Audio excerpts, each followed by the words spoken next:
Okay, Assalamualaikum warahmatullahi wabarakatuh. Untuk video kali ini saya nak tunjukkan cara macam mana kita nak set jadual timetable menggunakan software Smart PXS Lite. Alright, first kali kita kena pergi dekat bahagian sini ni attendant ni. Klik sini. So dia akan keluar macam ni lah, attendant rule ni. Untuk video kali ni kita akan set attendant So by default dia dah ada kat sini. Dah ada default time. Kita boleh ubah nama dia. Contoh ini office timetable ke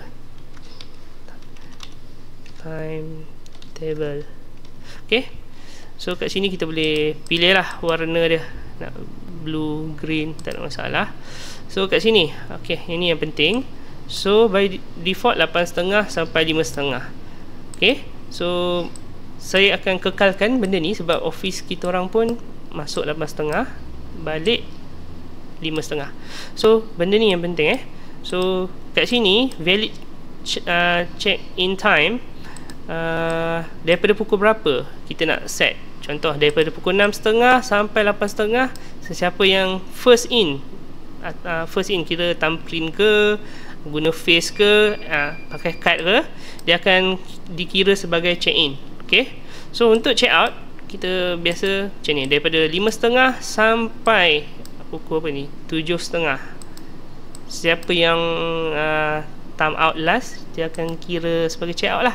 So untuk ni saya just nak ubah 23.59 sampailah 24 hour. Sebab ni pun dah tulis time spent must not exceed 24 hour. Right, so ni dan bawah-bawah ni kita boleh check lah overtime, calculate from ni kita boleh buat. Contoh allow 5 minit lah, saya tak nak, biar 8.30 sharp, siapa yang lambat dia kira sebagai late. Kita boleh offkan benda ni lah. Kalau kita nak allow boleh on. Ni overtime work, being late more than 2 jam akan kira sebagai absent. Ni kalau nak boleh juga, tapi saya tak. Allow leave 5 minit early, so maybe pukul 5.30, 5.25 dah boleh check out. So kalau lebih kan 60 minit pun boleh.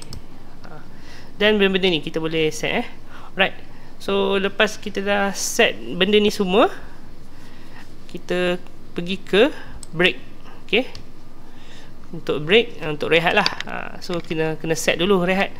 So pergi kat management, kita letak add klik add. So maybe lunch, value and lunch break.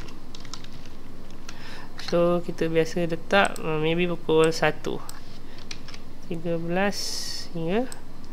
1 ke 2. So kita buat auto deduction.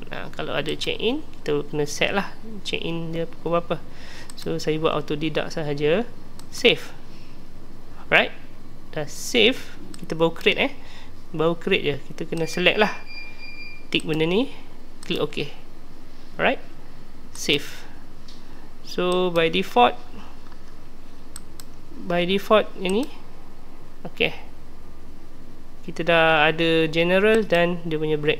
Okay, itu saja untuk video kali ini. Sekian, terima kasih.